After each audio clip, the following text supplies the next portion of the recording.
દોસ્તો, જય અલખધણી, જય અલખધણી, જય અલખધણી. દોસ્તો, આજે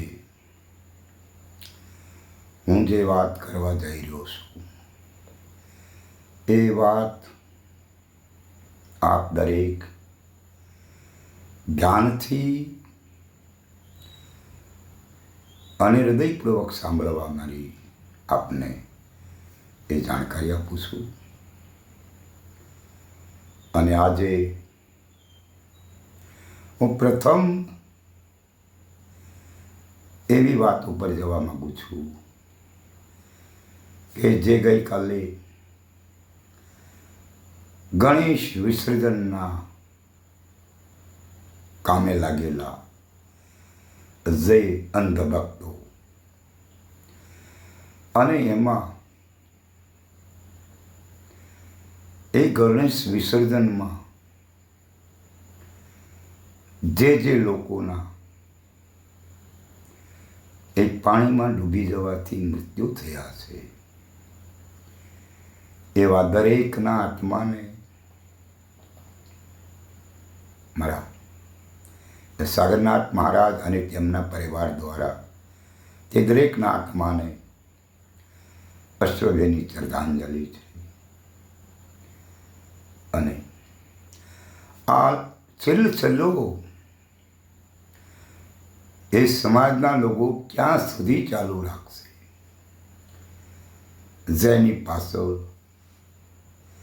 જે નામની પાછળ હજારો લાખો રૂપિયાનો ખર્ચ કર્યો હોય, 9-10 દિવસ સુધી જેની પ્રેમ અને ભાવનાપૂર્વક હૃદયથી સેવા, યાચના, પ્રાર્થના, બંદગી કરી હોય અને આવી કપોટી પરિસ્થિતિ સર્જાય અને તોય આ અંધભક્તોને સમજાતું નથી કે આ સત્ય નથી,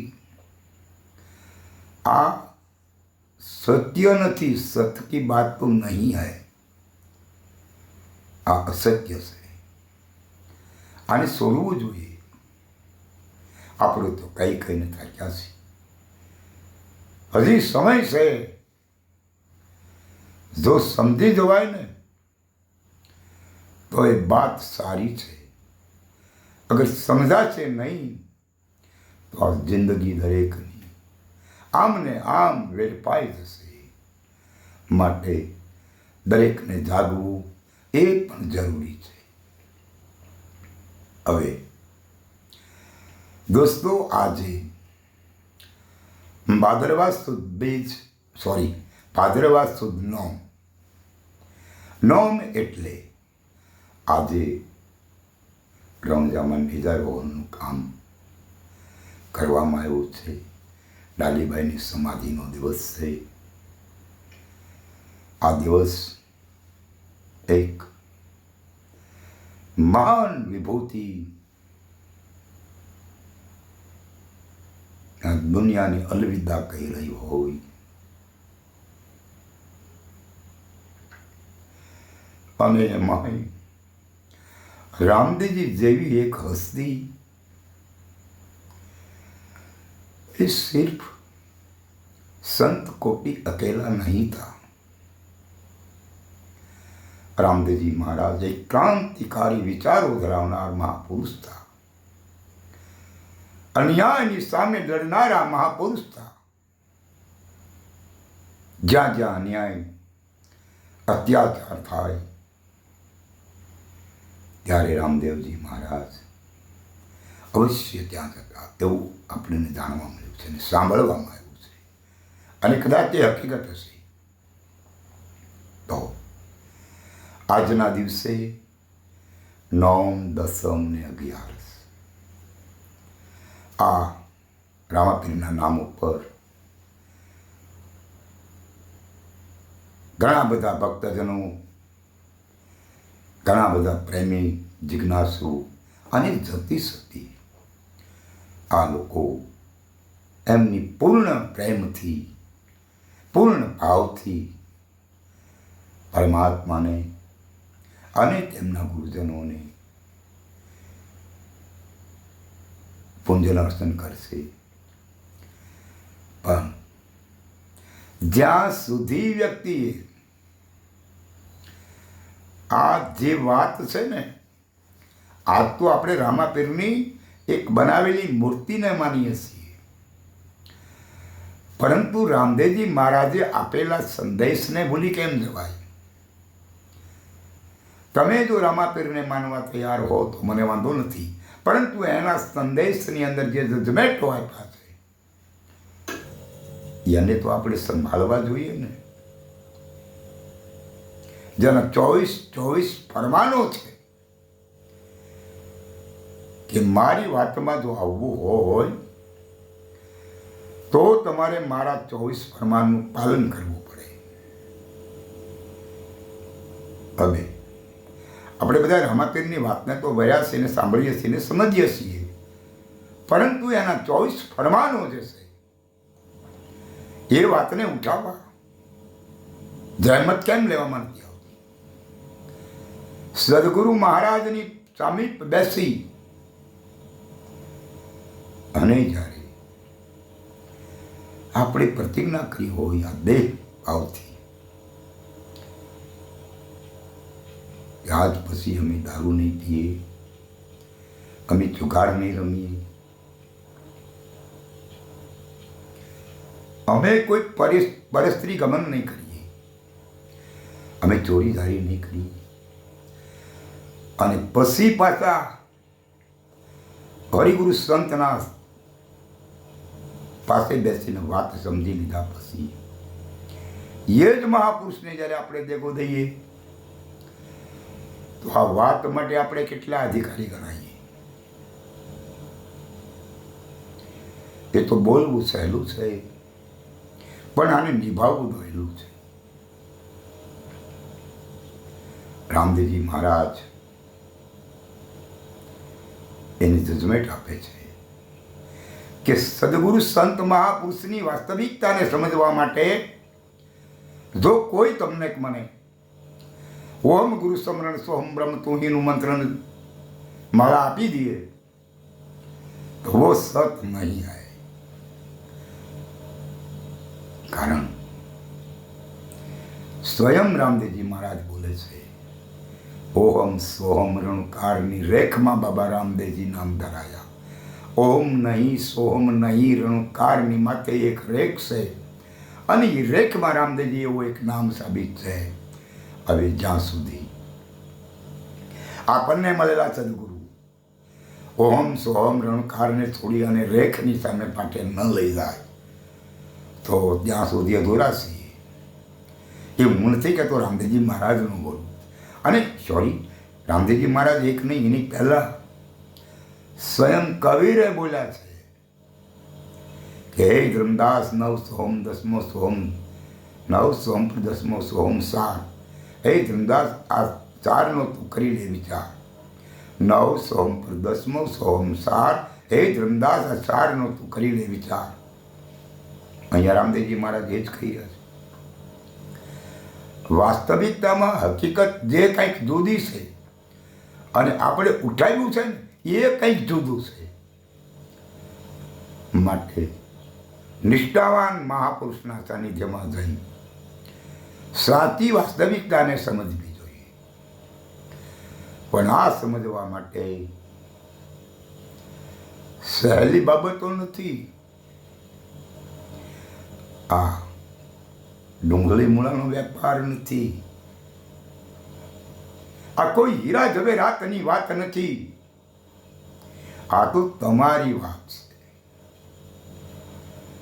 આ વાત તમારી છે, પણ તમારે એને ઉઠાવવા માટે ગુરુ સાથે એકતા કરવી પડશે. સદગુરુ સંત મહાપુરુષ સાથે તમારે એકતા કરવી જોશે. એકતા એટલે તન મનને ધન અર્પણ કરવાથી નહીં પતી જાય. જે વ્યક્તિએ સદગુરુ સંત મહાપુરુષના સાનિધ્યમાં જઈ તન મન ધન અર્પણ નહીં સમર્પણ કર્યા છે, એવા વ્યક્તિની આ વાત છે. જ્યાં સુધી સમર્પણ નહીં થાય ને ત્યાં સુધી અર્પણ નહીં મળે. અને જો અર્પણ ન કરે તો સમર્પણ ન થાય તો અર્પણ ન મળે. અને અર્પણ ન મળે તો વિના અરીસાની વાત ન મળે. અને જેને જેને વિના અરીસે આપા સૂજે એ વાતને સમજવા માટે, એ વાતને વરવા માટે મહાપુરુષનું સાનિધ્ય લેવું અને એ મહાપુરુષના સાનિધ્યમાં જઈ સમર્પણનો ભાવ બતાવવો. જેને જેને સમર્પણનો ભાવ છે એના જ ઇતિહાસ લખાણા છે.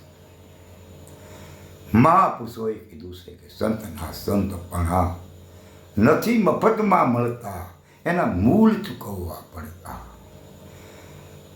સંત શબ્દ આપણી માટે લાગવો એ અઘરી બાબત છે. કારણ કે મહાપુરુષોએ કીધું છે એ સંતના સંતપણા નથી મફત મળતા, એના તો મૂળ ચૂકવવા પડે. ત્યાં કોઈ ધન દૌલત માયા મિલકત ખજાના એવી કોઈ વાત નથી. પણ એની બોલીએ બંધાણા પછી, એ મહાપુરુષનું ચરણ સ્વીકાર્યા પછી, જેની અંદર કોઈ દિવસ બીજી વિચાર ન આવે, બીજી વાત ન આવે, અને 8 પૌર ને 32 ઘડી એના લક્ષ્યમાંથી એ ન જાય. જય મહાપુરુષને સ્વીકાર્યો હોય ને એ આપણા હૃદયમાંથી ન થવો પડે. સમર્પણ એટલે બાપુ એકતા થઈ જવી. આ જ્યારે મટી જાય ને દ્વૈત ભાવ અને અદ્વૈત સાબિત કરી બતાવાય ને, તેથી હરિગુરુ સંત મહાપુરુષની વાત મળે. અને ત્યારે અડગમન થઈ જાય અને પછી ભાંગી પડે નહીં પરમાન, તોય પણ ભૂલે નહીં. મહાપુરુષે કીધું છે કે અડગ મન કોઈ દી ડગે નહીં, ભલે ભાંગી પડે બ્રહ્માંડ, આ વિપત પડે તોય વણશે નહીં, તો ઈ હરિજનના પ્રમાણ. અડગ થઈ જાય મન, ડગે નહીં, પણ અડગ ક્યારે થવાય?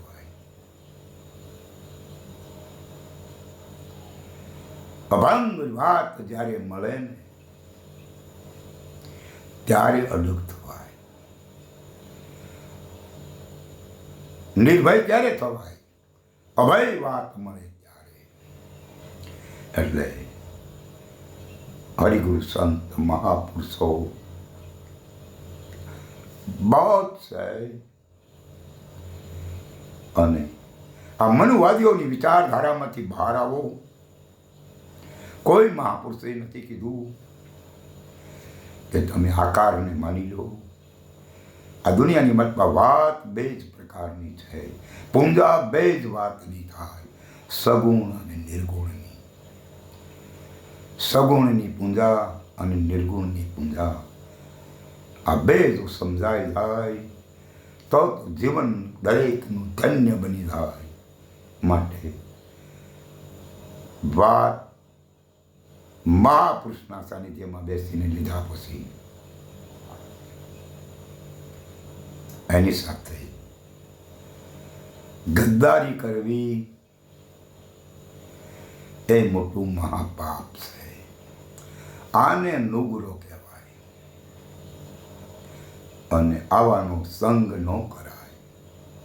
માટે હરેક મહાપુરુષોની વાતને વરેલા દરેક મહાનુભાવોને મારી આ ભલામણ છે. સમજાય તો સ્વીકારવી, ન સમજાય તો ન સ્વીકારો. મને કોઈ તકલીફ નથી, પણ જે મહાપુરુષોએ કીધું છે એ જ હું રજૂ કરું છું. એને સ્વીકારવું ન સ્વીકારવું એ તો તમારું વ્યક્તિગત મત છે. એ વ્યાજબી લાગે કે આ વાત બરાબર છે તો એને ઉઠાવી લેવી. અગર વાત વ્યાજબી ન લાગે તો કોઈ પ્રશ્ન નથી.